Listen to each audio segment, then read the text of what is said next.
I think I titled this talk, What is Affect, but I can't remember. And if that was the title, then I'm hoping you can answer the question, because I'm not sure I can.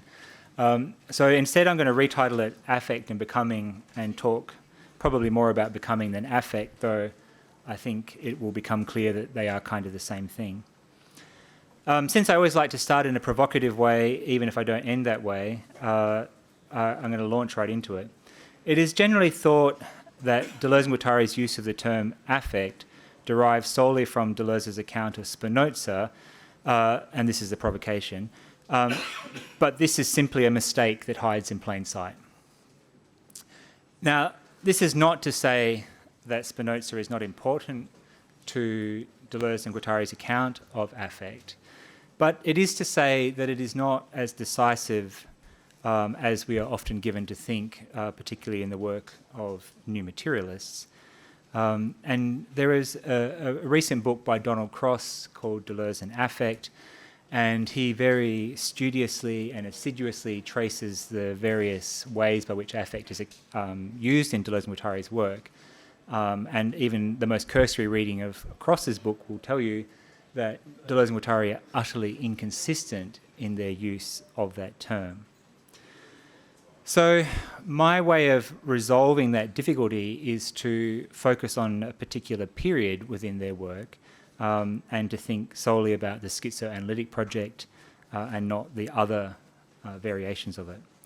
So I guess my hypothesis, if you like, is that insofar as we persist in thinking that Deleuze and Guattari's use of the term of affect derives solely from Deleuze's account of Spinoza, we fail to see both the originality of their conception of affect and its structural importance to the development of schizoanalysis as a critical methodology. To which I would add, it is only in the light of the latter, the development of schizoanalysis as a critical methodology, that I think one can actually grasp what they mean by affect. Now, Spinoza is important to their project, to be sure, but so are a range of other philosophical and non-philosophical authors. So we need to be careful not to make it seem that schizoanalysis is in some way derived from Spinoza when it merely incorporates elements of their work. And as I mentioned at the camp, it's quite telling in this regard to track the citations of Spinoza in Anti-Oedipus and A Thousand Plateaus, and it's actually quite limited. There's only a handful of citations to Spinoza, whereas in Anti-Oedipus, the majority of the citations concerning affect relate to the psychoanalyst Andre Green. So I think that's important, and it's something we need to try to wrestle with.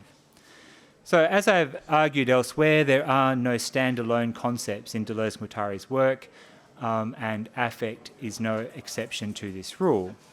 Indeed, I would say one of the reasons it has been so poorly understood by myself as much as anyone else is precisely because it has been treated as a concept that Deleuze and Guattari apply as though it came to them ready-made from Spinoza, rather than as a concept that they have invented or at least reinvented. And evidence of the mishandling of the concept can be seen in the fact that the concepts of affect and assemblage are typically treated as unrelated, despite the fact that they are, I would suggest, each as unthinkable in the absence of the other. And of course, I am as guilty of this as anyone else, so this is also kind of a mea culpa paper as well. So I want to try to begin to correct that error on my part by showing that these two concepts are mutually presupposed and integral to what I have called the incomplete project of schizoanalysis. Now, since I wrote a whole book on that topic, I won't defend that idea too much here, but simply to say that the reason why I've suggested it is incomplete is sort of twofold. On the one hand, I don't think Deleuze and Guattari themselves thought of it as complete. They variously say that even with the concept of the assemblage, that they envisaged that there would be more working out on their part. But also I think that the concepts were developed in relation to a problematic that continues to unfold and to develop, namely global capitalism or just simply world history, if you like. So there is no way for a project like schizoanalysis to ever actually be complete. So Deleuze and Guattari are actually, I think, let me start again. If one focuses solely on the schizoanalytic use of affect, then one sees that affect is synonymous with becoming. And Deleuze and Guattari are explicit on this point, and I very rarely actually say this, but quote, affects are becomings, which to me seems fairly unequivocal. So becoming is a process, if you like, of desubjectification, whereby the subject I ceases to be or ceases to consider itself as a bounded entity, such as the ego, with a defined relation to an outside, and becomes instead an unbounded entity, or the schizo, in other words, that knows 1,000 different names, and they often quote from Nijinsky, I am God, I was not God, I am a clown god, I am Apis, I am Egyptian, and so on. Now, these names have no meaning in themselves. They simply mark out the borders of zones of intensity, that's Deleuze and Guattari's phrase, which the schizo has moved through and derived a certain surplus value from. The name should not be construed as identifications in the psychoanalytic sense, because the schizo does not retain any sense of an I as such. The schizo moves through these identities in the manner of a nomad, stopping here and there but never for long. So schizoanalysis, as Deleuze and Guattari conceived it, was invented to try and read and map this state of being, which is essentially pathological, and grasp the specific logic of becoming that defines the schizo experience. Now, although Deleuze and Guattari often sing the praises of becoming, giving rise to the impression that it is an intrinsically desirable state of being, it is noteworthy that when they look for a text that exemplifies it as an experience, they reach for Lovecraft. And here I'm quoting them. They say, in one of his masterpieces, H.P. Lovecraft recounts the story of Carter, who feels his self real and who experiences a fear worse than that of annihilation. Carters of forms both human and non-human, vertebrate and invertebrate, conscious and mindless, animal and vegetable, and more. There were Carters having nothing in common with earthly life, but moving outrageously amidst backgrounds of other planets and systems and galaxies and cosmic continua. And as Carters merge with the cosmos, he loses all sense of himself as a separate being, and that is for him, and again this is a direct quote from Deleuze and Guattari, the nameless summit of agony and dread. Now this turbulence, this becoming, is operational in the sense that it compels the subject in different directions, which Deleuze and Guattari designate as becoming animal, becoming woman, and so on. And under certain conditions then, this becoming or this affect functions as a kind of compulsion, or better still, a power. And ultimately, schizoanalysis is a theory of how affects combine to produce what I want to call a compulsion to act, or more usually, feel in a certain way. But even this isn't quite right. My sense is that it would be better to see it as a form of receptivity to the world that is perhaps experienced as a kind of compulsion. Now, I don't know that I necessarily want to defend this word compulsion, but I'm yet to think of a better word. But I do want to defend the idea that becoming functions to motivate people towards a particular way of acting and feeling. So, for instance, and again, this is a direct quote, the German pre-romantic Karl Philipp Moritz feels responsible not for the calves that die, but before the calves that die, and gives him the incredible feeling of an unknown nature, affect. For the affect is not a personal feeling, nor is it a characteristic. It is the effectuation of a power of the pack that throws the self into the upheaval and makes it real. That's real in the sense of kind of do a dance, not real in the sense of the Lacanian real. Such feelings, they go on to say, uproot one from humanity, if only for an instant, making one scrape at one's bread like a rodent, or giving one the yellow eyes of a feline. Along the same lines, Hofmannsthal's Lord Chandos becomes fascinated with a people of dying rats, and it is in him, through him, in the interstices of his disrupted self, that the soul of the animal bears its teeth at monstrous fate. Not pity, but unnatural participation. Then a strange imperative wells up in him, either stop writing or write like a rat. Now, 3 points stand out here to me. First, the notion of the disruptive self, the self thrown into upheaval. Second, the appearance of a strange imperative, making one scrape bread like a rodent. And third, a strange new kind of feeling, an unknown nature and an unknown participation. And that, to me, is what we have to try to grapple with as we think about the correlation between affect and assemblage, is the way by which it motivates and produces a compulsion to act in a particular kind of way. Now, as is clear, I think, from these examples, affect is not simply a capacity to affect and to be affected. It is a much more powerful kick in the pants, as Lacan says somewhere about the notion of the drive. Affect is desire in its pure, free, or we might even say unbound state. And again, I'm quoting, "There is a schizophrenic experience of intensive quantities or affects in their pure state, to the point that is almost unbearable, a celibate misery and glory experienced to the fullest, like a cry suspended between life and death, an intense feeling of transition, states of pure naked intensity stripped of all shape and form. These are often described as hallucinations and delirium, but the basic phenomenon of hallucination, I see, I hear, and the basic phenomenon of delirium, I think, presuppose an I feel at an even deeper level, which gives hallucinations their object and thought delirium its content. And I feel that I am becoming a woman, that I am becoming a god, and so on, which is neither delirious nor hallucinatory, but will project the hallucination or internalize the delirium. And it is this I feel, this intense feeling of transition, which consists of a combination and circulation of varieties of affect that becoming conceptualizes. It is this I feel that schizoanalysis as a whole is dedicated to trying to understand and articulate as a functional logic and not an ineffable falling apart. And here we see, I think, an essential premise of Deleuze and Guattari's project.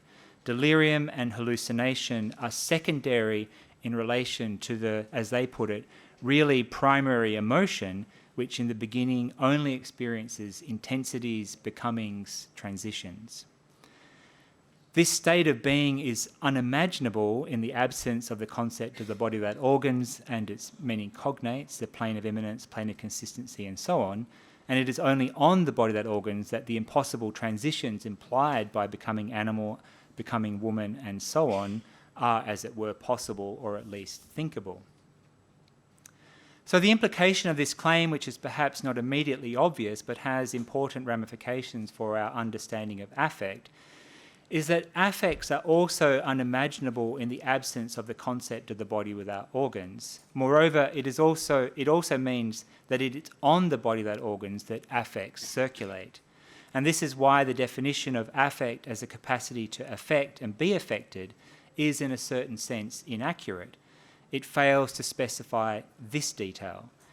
When Deleuze and Guattari speak of affect in this way, it is always in relation to a body without organs, and this includes Uexküll's famous analysis of the tic and its three affects. And it cannot be emphasized enough that as far as Deleuze and Guattari are concerned, desire in its pure state is explosive, dangerous, even terrifying. It can lead to madness and suicide in the individual and anomie and fascism in its social forms. For this reason, every society since dawn, if you like, has created rituals and beliefs and practices and so on that code desire in such a way as to domesticate it and render it stable. And that is the essential hypothesis of Anti-Oedipus. However, these stabilizing processes are only ever partially successful and desire always escapes. In part, this is because absolute stability is stifling and creative minds always find ways of bringing a little bit of chaos back into our lives. But for the most part, it is because desire is by nature a productive force. The schizophrenic process, as Deleuze and Guattari call desire in its free or productive mode, destabilizes all socially accepted modes of desiring and thereby releases pure varieties of desire that Deleuze and Guattari variously name as affects, becoming hexaides, intensities, partial objects, and so on. And this, if you like, is desire's revolutionary potential. Affect is what the schizophrenic process generates. When desire is productive, it produces affects. And these affects fly off in all directions, like bricks, they say, unless they are harnessed by assemblages that render their production enduring, sustainable in terms of effort, and perhaps most importantly, valuable. And as Deleuze and Guattari state, if we put forward desire as a revolutionary agency, it is because we believe that capitalist society can endure many manifestations of interest, but not one manifestation of desire, which would be enough to make its fundamental structures explode even at a kindergarten level. And this revolutionary form of desire is one that they align with what they refer to as schizophrenia, or more accurately, the schizophrenic process, which should not be confused with schizophrenics, i.e. people suffering from schizophrenia as an illness. So schizoanalysis, I think, asks two questions of this pure form of desire. Firstly, is there a discernible logic to its destabilizing force? And secondly, is there a way out, or at least a way forward, in situations of profound destabilization? And I think it's worth kind of reiterating the fact that Deleuze and Guattari always talk about the need for caution with regard to the destabilizing, deterritorializing, destructive power of pure desire. They always say that we need a little bit of strata just to kind of hold things together. And I think if we kind of think about that, it gives rise to a way of thinking about their work that I have called therapeutic, because I do think that there is a dimension whereby they are saying to us, we don't want to destroy everything, but we may want to change some things, but how do we kind of find the balance between pure destruction, pure creation, and the need to get up in the morning, make your coffee, go to work, live a life? We are introduced to the concept of becoming in the opening pages of 1,000 Plateaus, but it's not really until we get to the chapter on the Wolfman that we begin to get a sense of the concept and what it is really about. And this may just be me. You may all have figured it out from page 1, but I know it took me more than a while. So the case study of the Wolfman, which has been taken up by several critics since Freud, including Gardner and Brunswick, who actually met the Wolfman, is used as a foil to expose what might be termed the structural limits of Freud's method of interpretation, and at the same time open up a new area of investigation that calls for a new hermeneutic model. And I know that whenever I say that there's a hermeneutic model to be found in Deleuze and Guattari, people break out in hives and have an allergic reaction. But in a way, if they're not saying that there is a hermeneutic that we can interpret what we are reading in front of us, then what are they saying? They're just saying that anything goes, that it's just chaos. And I don't think that's the case at all. The problem with the idea of the hermeneutic is that it comes from a Christian tradition which presupposes that ultimately you can read the Bible as the code to decode everything that you're reading. But that's not the only way of thinking about the hermeneutic. And here I agree with Jameson, who wrote in The Political Unconscious that Deleuze and Guattari's anti-interpretation stance, and this is his phrase, amounts less to a wholesale nullification of all interpretive activity than to a demand for the construction of some new and more adequate, immanent or anti-transcendent hermeneutic model. And I think that's schizoanalysis in a nutshell. It's the demand that we find a new way of interpreting, a new way of coming to grips with the text that we are confronted with, and not to assume that there is some kind of a template that we can simply apply, but neither should we assume that they are meaningless and without any kind of internal logic or aesthetic of their own. So it is the basic task of the chapter on the Wolfman to demonstrate why this more adequate hermeneutic model which is essentially what schizoanalysis is in fact required. And it has to be said that the case is easily made because, as their gleeful satirizing of Freud makes clear, psychoanalysis is not well equipped to deal with schizophrenia. And Freud himself acknowledged as much, blaming lack of access to schizophrenic patients as the reason he had not developed an adequate account of schizophrenia's etiology. So to be clear then, Deleuze and Guattari do not dispute the existence of the Oedipal complex, but they do dispute its universality. And in the case of schizophrenic patients, they say it has no place at all. Freud's 1915 essay, The Unconscious, is Deleuze and Guattari's point of departure for their revisionary account of the Wolfman's case history. They credit Freud with making an important clinical discovery in identifying the difference in style, as they put it, between neurosis and psychosis. But then they accuse him of effectively turning his back on his own discovery by finding increasingly elaborate and ingenious ways of making psychosis look the same as neurosis after all.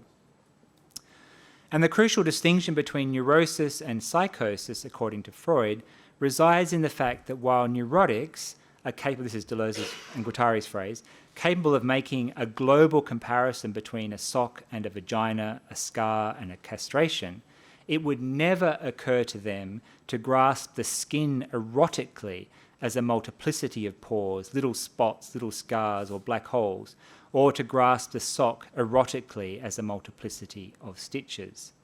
And this is illustrated, they say, in the work of Dali. When he speaks about the rhinoceros horn, he firmly remains in the realm of neurosis. But when he starts comparing goosebumps to a field of tiny rhinoceros horns, we get the feeling, and again this is Deleuze and Guattari speaking, that the atmosphere has changed and now we are in the presence of madness. Deleuze and Guattari's implication here, which I think is one of the cornerstones of schizoanalysis, is that there is a difference in kind, not degree, between the perception of a single rhinoceros horn and a field of rhinoceros horns, that it is not simply a matter of aggregation. As such, the latter cannot be reduced to the former.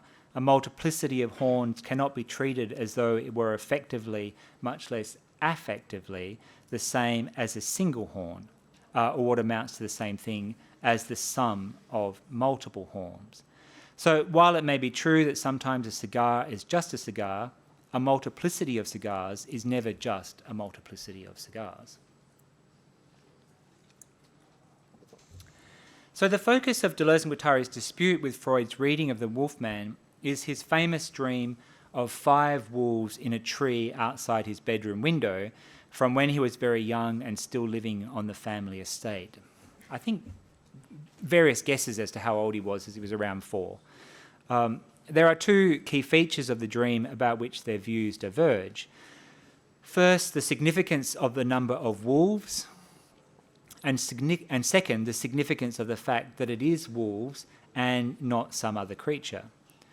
For Freud, the fact that there are 5 wolves in the tree is essentially immaterial because his interpretive methodology enables him to explain that number away and end up with the equation that wolf equals daddy, as we always knew that he would. The actual number of wolves is then a kind of interpretive inconvenience for Freud.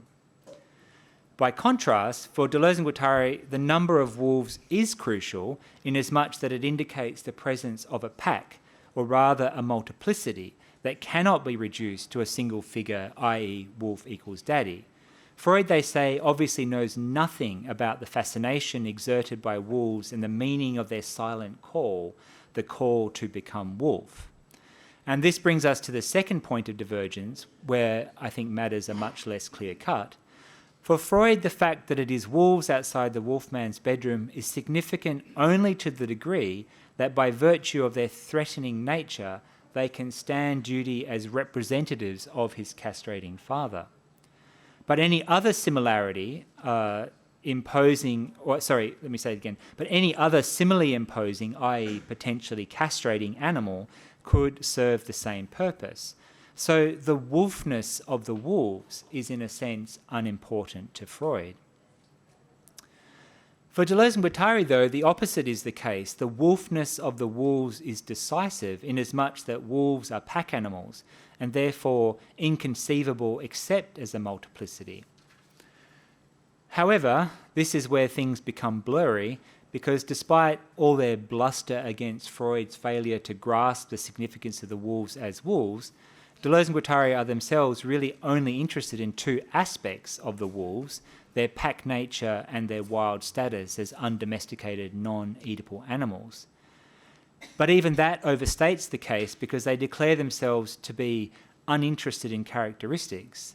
The wolf, they say, is not fundamentally a characteristic or even a certain number of characteristics. It is a wolfing. This does not mean that characteristics are irrelevant, and Deleuze and Guattari acknowledge that they are useful in a scientific sense and important in a clinical sense, but nonetheless, they're not important to them in an interpretive sense. In contrast to psychoanalysis, the wolf's characteristics are not considered decisive because they do not serve an interpretive function. And again, as Deleuze and Guattari say, the elements of the pack are only imaginary dummies. The characteristics of the pack are only symbolic entities. And Deleuze and Guattari reject the idea that the wolf is simply a stand-in for the father, but they do not reject the idea that the wolves might stand in for something besides themselves. But it is not the specific animal characteristics that matter. As such, the animal is never encountered for itself, but always as the avatar of what might usefully be described as an inner psychological tension. The wolf, they go on to say, is the instantaneous apprehension of a multiplicity in a given region. As such, it is not representative or a substitute, but an I feel. And I feel myself becoming a wolf, one wolf among others, on the edge of a pack. It is, in other words, a strange imperative, a feeling of transition, and by implication, a feeling of undoing that has manifested as a wolf feeling, at least in this instance. And it is a very peculiar form of feeling. Even as the wolfman feels as though he is turning into a wolf, he also knows that he is not actually about to turn into a wolf. And it is this feeling, this strange imperative, that affect and becoming seek to conceptualize and name. And as Jameson says of the concept of affect, I think it's worth thinking about this as a historical proposition, but one about language itself and the way in which the nomination of an experience makes it visible at the very moment that it transforms and reifies it. And what is presupposed is that affects or feelings which have not thus been named are not available to consciousness or are absorbed into subjectivity in different ways that render them inconspicuous and indistinguishable from named emotions they may serve to fill out and to which they lend body and substance. The concept of becoming is clearly intended to render visible a very particular kind of experience, the strange imperative, and at the same time distinguish it from other types of experience, particularly those identified and enumerated by psychoanalysis, which Jameson usefully refers to as the psychopathologies of the ego.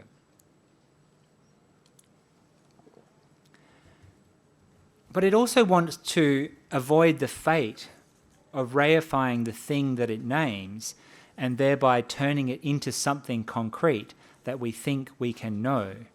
In this sense, becoming should always be understood as standing in opposition to emotion, because what it seeks to name and to bring into light is a mode of receptivity that has been hitherto written off as mad, as fantastical, as horrific, and so on.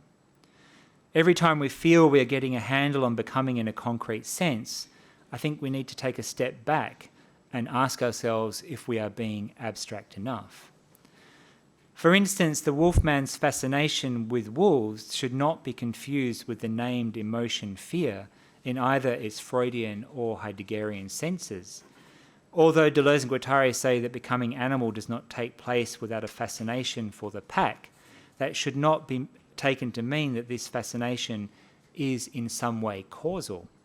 In contrast to fear, it is not the sight of wolves as fearsome objects external to the subject that triggers a becoming animal.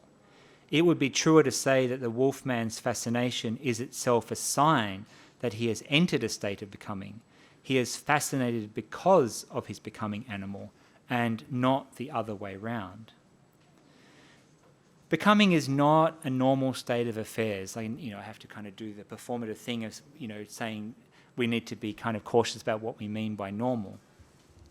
But it is fairly clear from what Deleuze and Guattari say about becoming that there is a kind of normative dimension in how they think about everyday life. And we might think of that as, if you think you are normal, regardless of what anybody else thinks. If you feel that things are starting to change, then you are kind of moving out of that feeling of what it feels like to be normal. And they say it is because the hero of Focus, the average American, needs glasses that give his nose a vaguely Semitic air. It is because of the glasses that he is thrown into this strange adventure of becoming Jewish, of the non-Jew. And Deleuze and Guattari go on to say that anything can precipitate this change out of mental gears. Masumi translates this precipitate as thrown into, but to me that seems unnecessarily Heideggerian, so I've kind of retranslated it as precipitate. If anything can precipitate a crisis of becoming, then that can only be because the trigger is internal and not external. It is not the wolves that initiate becoming, but rather we know becoming has begun, as it were, when the wolfman not only notices the wolves, but becomes fascinated or obsessed by them. Deleuze and Guattari do not give much weight to the word fascinate, so I think we can only assume it kind of holds no conceptual value for them, save that it indicates a change in the way that a subject views the world. And again, I quote from them, they say, "You don't deviate from the majority unless there is a little detail that starts to swell and carries you off." Ultimately, it is the idea of a change in the mode of perception that is central to the notion of becoming. And they do in fact say we could write the history of the world in terms of the history of changes of perception. Indeed, I would go so far as to say that before it is anything else, becoming is a change in the mode of perception, a change not only in what one sees, but more fundamentally in how one sees, or how it is possible for one to see. And in order to understand what they mean by this, I think it might be helpful to think of becoming as a shift in register, or perhaps better yet, modality, for that is effectively what it is. In becoming, one moves, usually suddenly, between one way of seeing and encountering the world into another way of seeing and encountering the world, whose rules are distinctly different, and perhaps whose rules one does not know. In the grip of becoming, there is no longer an I who sees, thinks, and believes. There is only an I feel and a continuum of affects. To grasp a sock erotically at the level of the stitches, as the wolfman does, is to enter a whole new way of seeing things, one that cannot be rationalized in terms of resemblances or symbols. The sock does not remind the wolfman of anything. It is erotic in and of itself. And this is why, with reference to Dali, they don't hesitate to say that this way of viewing the world puts us in the presence of madness. Now, there are perhaps 2 points to be made here. First, becoming is a mental process, or perhaps it would be better to say a form of mental processing that determines how a person sees and interacts with the world. Becoming occurs within us. Second, becoming is not in and of itself pathological, but in the absence of any other forms of mental processing, its effects can be deleterious. At its extreme, becoming manifests as delirium and paranoia, which can be debilitating experiences for the afflicted. Deleuze and Guattari do not explicitly state that becoming is a pathology, but there are very clear indications in their work that they think something along these lines. Indeed, becoming is frequently linked to death. Deleuze and Guattari see this movement between registers of perception as a movement between two planes of existence, the plane of organisation, and the plane of consistency. And this point is pivotal for schizoanalysis.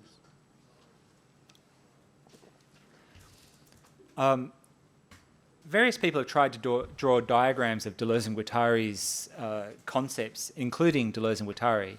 And I would say all of them are bad, including Deleuze and Guattari's own drawings. I've never yet come across a picture of their thought that adequately captures what I think I can kind of visualize in my own mind, but if I can visualize it in my mind but I can't draw it, have I really visualized it? And so the answer to that is probably no. But nonetheless, it kind of, I think, pushes us towards the real difficulty of trying to think Deleuze and Guattari's thought. And I want to, I've sort of made this aside, as it were, because I think what's really important but difficult about thinking of the idea of the plane of organisation and the plane of consistency is that we have to kind of be prepared to think of them in a dialectical sense, and before you have an allergic reaction and burn down the building, think of it as in the way that Jameson talks about the dialectic, as the coincidence of opposites. The plane of organisation, the plane of immanence in the same, something that is organised, something that is disorganised, not as two separate things, organisation here, disorganisation there, but as simultaneous in the same place. There is always the potential for something to become disorganised, but within that very potential, there is always the possibility that it will become organised.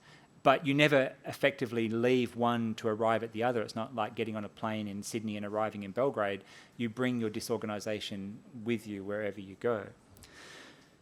So this point, I think, is so pivotal for schizoanalysis, it can legitimately be regarded as one of the foundational premises. And I think this is evidenced by the fact that the distinction between the plane of organisation and the plane of consistency, also known as the plane of immanence, the plateau, the body without organs, the earth, multiplicity, smooth space, and so on, is recapitulated and reiterated countless times throughout their work. It underpins the distinction they draw between sedentary and nomad, molar and molecular, tool and weapon, royal and nomad science, reterritorialization, deterritorialization, pulsed and non-pulsed, arborescent and rhizomatic, and so on. The list is practically endless. So we could say, what are the essential components of Deleuze and Guattari's thought, and this would be it, the coincidence of the plane of immanence, plane of organisation.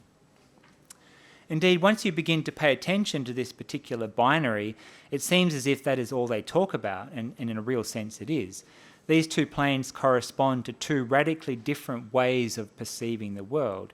For strictly heuristic purposes, the first plane of organisation can usefully be thought of as the standard non-pathological way of seeing the world, while the latter is the non-standard and potentially pathological way of seeing the world. Now just remember, heuristic, write it on your arm when it comes to question time. I did say it was a heuristic, not that this is something that you should all think is exactly an orthodoxy. Becoming can then be understood as the shifting of mental gears whereby the second plane gains ascendancy over the first, and, as Marx put it, all that is solid melts and all forms give way to flows. So the two planes effectively function as each other's limit, where one gives rise to the development of subjects and forms, the plane of organisation, the other undoes subjects and forms and sets in motion dynamic flows of affects. Similarly, where one, the plane of immanence, gives rise to flows of affects, the other captures them and moulds them into forms and subjects. In Anti-Oedipus, Deleuze and Guattari argue that the limit of capitalism, the plane of organisation, is schizophrenia as the plane of immanence, and that capitalism constantly seeks to exceed its own limits by dismantling its forms and unleashing its flows. In this regard, it can be said to court disaster in the name of growth. And I mean, here they were well and truly well ahead of the curve. I mean, neoliberalism absolutely bears out everything that they were saying about capitalism wanting to push itself to the absolute limits. Now, the dynamic nature of this relationship should be borne in mind as I try to explicate the difference between the two. And here one might think of the dynamic relationship between a musical score, plane of immanence, and its performance by a musician, plane of consistency. The latter does not reproduce the former. it gives it life by introducing all manner of subtle variations to the score as written. And I've always thought that music offers perhaps the most straightforward exemplification of what they mean by the plane of organisation, because it exhibits its key features, namely the fact that it can only be inferred. The plane of organisation never appears for itself, and I quote here, they say, "It may be in the mind of a god or in the unconscious of life, of the soul, or of language, it is always concluded from its effects." The compositional principles of music, particularly Western classical music, give structure to a piece of music, but are not by themselves audible in the music that obeys its principles. We hear the effects of harmonic scales and time signatures, but we do not see them. The plane can always be described, but as a part aside, as ungiven in that which to it gives rise. Outside of music, one can see that architecture too exemplifies this principle.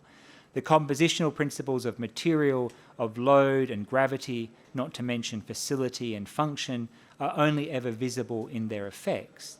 Similarly, in literature and film, the narrative arc is composed of interlocking fragments, words and images that do not in and of themselves exhibit the principle of composition that gave rise to them. And this is true even of a single sentence. The plane of organisation is paradoxical in this regard, in that it is never audible or visible for itself, but nevertheless gives rise to forms and subjects that are audible and visible. As such, it is to be found everywhere and seen nowhere. By contrast, on the plane of consistency, everything is on the surface. The plane of consistency has 4 defining characteristics. To begin with, it is a plane of non-contradiction, which is to say it is a plane on which contradiction is impossible, and it shares this characteristic with dreams, as Freud analyses them, but with an important twist. And the locus classicus in this regard is Freud's reference to what came to be known as the kettle defence in his account of his dream of Irma's injection, the dream which Freud credits with revealing to him the secret of dream analysis.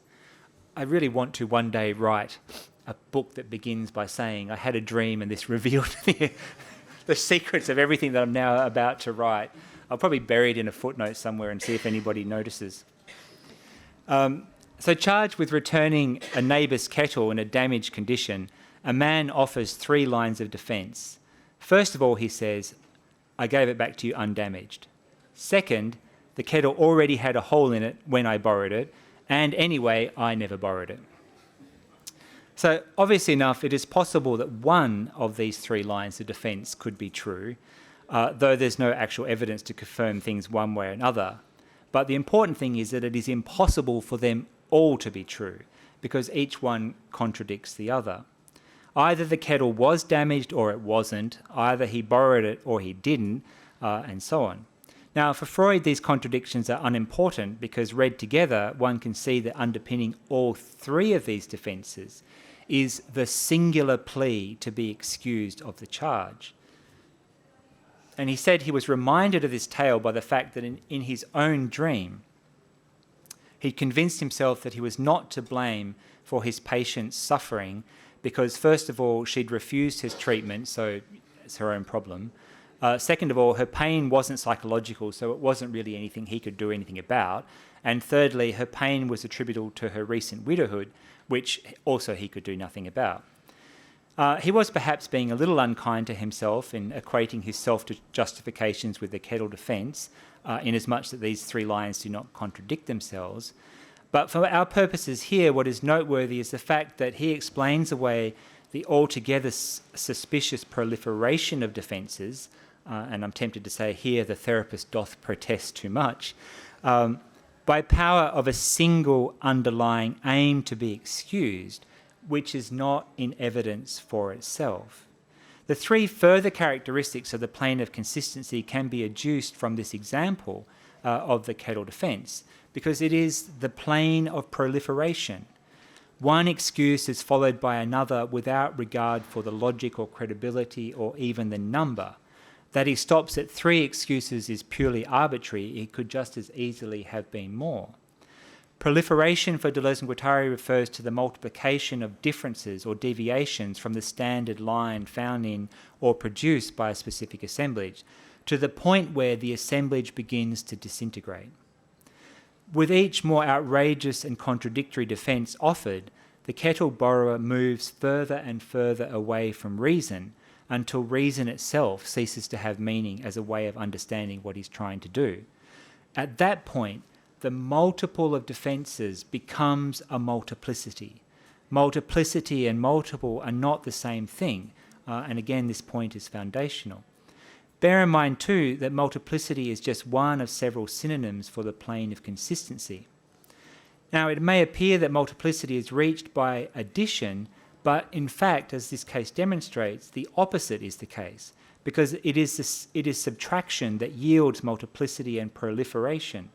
The multiplicity which Deleuze and Guattari often write as n minus 1 is reached by subtracting the unique, by which they mean anything that in principle prevents something from morphing, i.e. becoming something else. The law of non-contradiction is a perfect example of this. Insofar as that law is in place, the kettle defendant is compelled to choose between their defences and decide which one to go with. The totality of their defence options is a multiple. But once we remove the law of contradiction, the defendant is free to pile defences on top of one another to the point of insanity. At that point, the multiple becomes a multiplicity. And just as an aside, if you want another demonstration of this, an ongoing, constantly multiplying demonstration of this, just follow anybody having a fight online with anybody about any kind of a topic, and you will see that practically everybody, the minute they get onto Facebook, becomes the kettle defence. And anyway, you're wrong for these reasons, and I don't care if I said something else, you're still wrong. And so, I kind of got stuck on this because of following various online debates and being quite surprised when people sort of try to go back to the original point and said, but you said this. And they're like, no, I didn't. You're like, well, come on, I can scroll and see you manifestly did. But it has no bearing on how the argument kind of develops from there. Multiplicity as a concept had a long gestation period in Deleuze and Guattari's work in Deleuze's work prior to his collaborations with Guattari. But I think there is something like a knight's move between the various iterations of the concept rather than a straight line of progress or development. Multiplicity and difference and repetition, which is probably the most important and developed instance of Deleuze's thought on multiplicity, prepares the way for and clearly informs what happens in 1,000 Plateaus, but I don't think they are exactly the same concept. And there are, I think, if you really want to... this is why writing this book has been so hard. Once you really try to track down the development of concepts, after a while you start to realise that they kind of feel free just to sort of make these kind of knight's moves from one to the next. Anyway, there's a long and ultimately, even as I'm looking at it, tedious to read account of why that point is legitimate. So you'll just have to take my word for it or ask me in questions. Because I want to move on to the third characteristic of the plane of consistency that can also be derived from the kettle defence, and that is that there is no logical connection between the defences such that one begets the other or can combine to produce a higher form. For Freud's self-defence differs in this regard because his excuses do in fact roll together to try to yield a higher form. And for this reason, one cannot trace backwards from one dimension to another and thereby triangulate a starting point. There is no kind of evolution between the defences. The kettle defence might just as easily and just as plausibly have begun with the assertion that he never borrowed the kettle. He could also have just as conceivably started by saying that the kettle was not in fact a kettle, and so on. Similarly, he could reduce the number of defences without altering the fact that none of the defences are strictly speaking rational, in that there is no empirical evidence to support any of them. Clearly, too, none of the defences can be said to appeal to reason. On their own they do, but taken together as a multiplicity, the atmosphere quickly changes and it becomes clear that we are now in the presence of madness. And this is where the concept of the rhizome comes into play. The kettle defence has no structure. It does not build an argument in the traditional Aristotelian manner whereby each point connects to the next in such a way as to create a prism of interlocking and ramifying arguments. Instead, the kettle defence operates by variation, expansion, conquest, capture, and offshoot. One point does not follow the other but shoots off in a completely different direction. The kettle wasn't damaged. It was already damaged. He never borrowed it. There is no limit to the production of these defences. They can expand indefinitely because the usual limiting conditions, i.e. the principles of non-contradiction and reason and so on, have been conquered and abandoned. And there are still other thresholds to be considered because there is a leap between saying the kettle wasn't damaged and saying something like aliens were responsible for the damage. Because once the aliens enter the conversation, the multiplicity undergoes another radical metamorphosis. And this is what Deleuze and Guattari mean when they say, and this is the section I just cut, that a multiplicity cannot be added to without changing the whole. And Deleuze and Guattari refer to these thresholds as borders. Becoming, they say, constitutes a phenomenon of bordering because it constantly propels a multiplicity toward a new metamorphosis. The wolves become wasps, the wasps become bees, and so on. The wolves do not transmogrify into wasps or butterflies or penises or whatever. Rather, they are simply replaced as the constitutive elements of the wolfman's multiplicity. And the change of elements in a given multiplicity is what Deleuze and Guattari mean by becoming. If the wolfman is said to be fascinated by wolves or wasps, it should not be thought that these creatures exist anywhere except in his head. The multiplicity that fascinates him, or indeed any of us, is, as Deleuze and Guattari put it, the multiplicity dwelling within us. This fascination for multiplicity is neither a projection nor an introjection, but a state of being in which inside and outside no longer have any meaning. The multiplicity, wolves, wasps, whatever, is a figuration, for the want of a better word, of the libido. It is how the libido presents itself to us. We see wolves, but the wolves are simply the qualitative expression of the current state of the libido. And this brings me to the fourth and final characteristic of the plane of consistency to be derived from the kettle defence. Since the defences are neither connected to one another nor subsumed by some greater whole, they become floating affects, as Deleuze and Guattari put it. That is to say, charged particles sent into the world like so many missiles. On the plane of consistency, there are only hexades, affects, subjectless individuations that constitute collective assemblages. Nothing develops, but things arrive late or early and form this or that assemblage depending on their composition of speed. Nothing subjectifies, but hexades form according to the compositions of non-subjectified powers of affects. Now, there is no straightforward way to conclude this partial foray into the larger topic of affect, and God knows it is an enormous topic. But I've wanted to try to say two things. First, to show that affect is a synthetic concept in Deleuze and Guattari's work and not a derived concept. And second, that affect can and should be understood as a form of receptivity to the world. I haven't dealt with it here, but I would just like to say by way of conclusion that in the background of everything I've said thus far is a surprising discovery that there is absolutely no consistency in the way Deleuze and Guattari use the concept of affect. I've tried to fashion something that makes sense, but it has been and remains a far more complicated task than I ever bargained for. Thank you.